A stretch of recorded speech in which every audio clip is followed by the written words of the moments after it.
E que Deus em Cristo continue abençoando a nossa noite de segunda-feira. Mateus, capítulo 6, do versículo 9 até o 13. Mateus, capítulo 6, versículo 9 até o 13, que diz assim: Portanto, vós orareis assim: Pai nosso que estás no céu, santificado seja o teu nome. Venha o teu reino, seja feita a tua vontade, tanto na terra como no céu. O pão nosso de cada dia dá-nos hoje. Perdoa-nos as nossas dívidas, assim como nós perdoamos os nossos devedores. Ao versículo 13. E não nos induzas à tentação, mas livrai-nos do mal. Eu acho que essa aqui é a parte menos complicada do Pai Nosso, em termos de confrontação. Por quê? Porque eu acho que livramento do mal, eu acho que todo mundo quer ter, né? Todo mundo quer ser livre de coisas ruins, né? Não tem essa que não queira. Então, eu quero acreditar que essa aqui vai ser a parte menos complicada do Pai Nosso, né? Porque todo mundo quer, né? Então, quando a gente fala dessa parte, circula aí, né? Focaliza nessa parte que diz assim, ó: Mas livra-nos do mal. O Senhor Jesus Cristo nos ensinando a orar ao Senhor, pedindo livramento. Senhor, nos livra do mal. Mas, para a gente dar uma definição básica do que é mal aqui, né? O mal aqui, nesse caso, é o mal com L, ou seja, é o mal oposto de bem. Nós podemos entender que o mal aqui, ele pode se manifestar de duas maneiras. Questão de circunstância, uma circunstância ruim, né? Coisas ruins acontecendo, nesse sentido, né? E no sentido propriamente dito do mal como força do mal, né? Então a gente queria, para poder completar esse pensamento, ele ficar mais claro, fazer uso de um texto que eu acho que não tem como a gente falar de batalha espiritual, batalha do bem contra o mal, se a gente fazer menção desse texto, né? Carta de Paulo aos Efésios, capítulo 6, do versículo 10 até o 13, que diz assim: Nos demais, irmãos meus, fortalecei-vos no Senhor e na força do seu poder. Revesti-vos de toda a armadura de Deus, para que possais resistir firmes contra as astutas ciladas do diabo. Porque não temos que lutar contra carne e sangue, mas sim contra principados e potestades, e contra os príncipes das trevas deste século, e contra as hostes espirituais da maldade nos lugares celestiais. Portanto, tomai toda a armadura de Deus, para que possais resistir ao dia mau, e havendo feito tudo, ficar firme. Carta de Paulo aos Efésios, capítulo 6, do versículo 10 até o 13, para completar o pensamento da oração do Pai Nosso, em que Jesus diz: nos ensina a pedir livramento do mal, né? Então a gente entende aqui que nesse texto, ele vai completar esse nosso pensamento. Por quê? Porque esse texto aqui ele vai fazer referência do mal se manifestando de duas maneiras. Primeiro, forças espirituais da maldade. E segundo, o dia mau. O que é o dia mau? É o dia em que coisas ruins acontecem. Então, o mal, esse texto vai dar a entender que o mal ele pode ser manifesto de duas maneiras: por intermédio de circunstâncias ruins, e segundo, por intermédio de um ataque vindo do mal, propriamente dito, batalha espiritual, as forças espirituais da maldade. Então, o que a gente pode falar a respeito de questão de batalha espiritual? Primeira coisa que a gente pode falar qual é? Quando a gente faz referência à questão das forças do mal, os espíritos da maldade, coisa do tipo, né? Forças demoníacas, a primeira coisa que a gente pode falar qual é?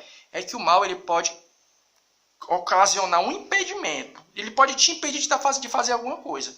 Agora é interessante que para a gente poder ter uma noção de que porque tem textos bíblicos que dão a entender. Vamos ler o texto aqui, ó. Atos 16, do 6 ao 7. Atos 16, do 6 ao 7.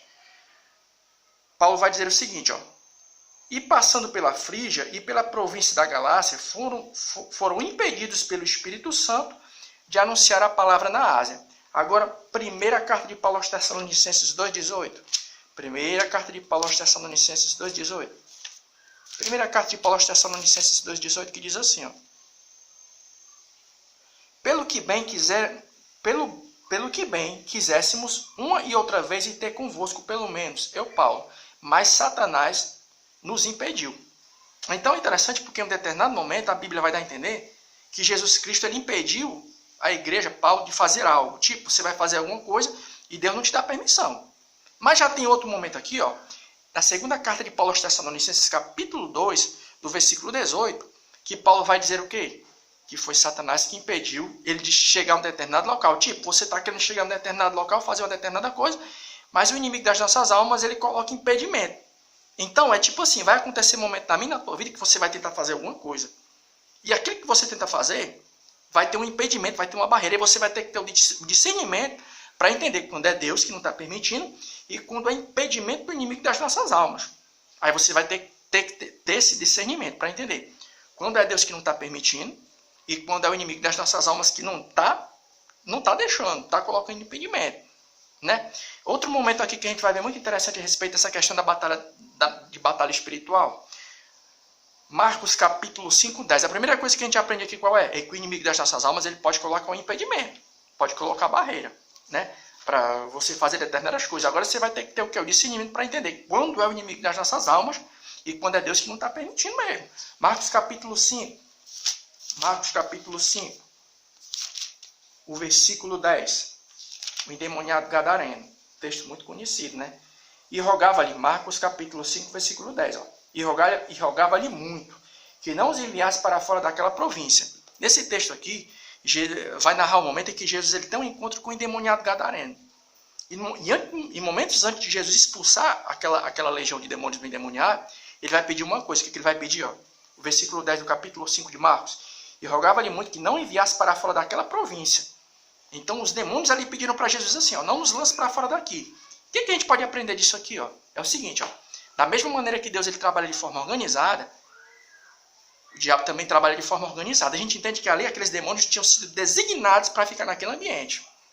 E antes de Jesus expulsá-los, eles pediram o quê? Não nos expulse para fora dessa região. Né? Então a gente já pega um gancho aqui para responder uma pergunta.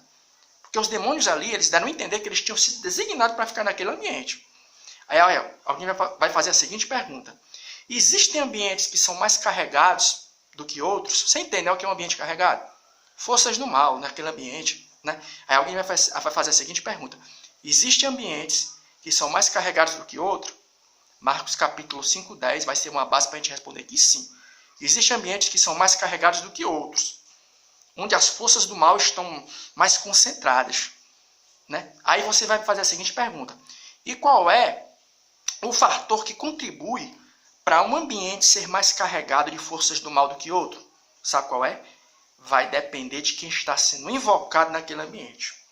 Vai depender de quem está sendo adorado. Se é Deus, se é Jesus Cristo, pode ter certeza que ali são as forças do bem, o Espírito Santo, que vão estar ali imperando naquele ambiente. Coisa boa. Agora, se não é, aí já é meio caminho andado para as forças do mal ganharem terreno. Né? Aí você diz assim, mas você só falou coisa ruim. Né? E Jesus nos ensinou a gente orar pedindo a Deus o livramento. Né? Mas de que maneira esse livramento ele pode ser manifestado na minha e na tua vida? A gente já respondeu essa pergunta quando a gente leu a carta de Paulo aos Efésios, capítulo 6, o versículo 10. Deus ele nos ensinou que Deus ele pode nos dar os livramentos das forças do mal por intermédio do equipamento celestial. Né? O versículo 10 do capítulo 6 da carta de Paulo aos Romanos. Nos demais, irmãos meus, fortalecei-vos no Senhor e na força do seu poder, e revesti-vos de toda a armadura de Deus. Ou seja, de que maneira o livramento de Deus ele se manifesta a mim na tua vida? É por intermédio dos recursos que Deus ele dá a mim e a você. Nos revestindo com toda a armadura de Deus, orando em todo o tempo, pedindo as forças do Senhor nosso Deus, por intermédio do seu Santo Espírito e da palavra de Deus. Você lê alguns versículos mais adiante, do capítulo 6, do versículo 10 da carta de Paulo aos Romanos, a Bíblia ela vai ser mostrada como o quê? Tem até um hino que fala, né? O escudo do voz da verdade, né? E a palavra de Deus, em momentos, ela vai ser mostrada para mim, para você, como um tipo de escudo, mas em outros, como uma espada, arma de defesa e ataque. E que Deus em Cristo continue abençoando as nossas vidas, em o nome de Jesus. Amém.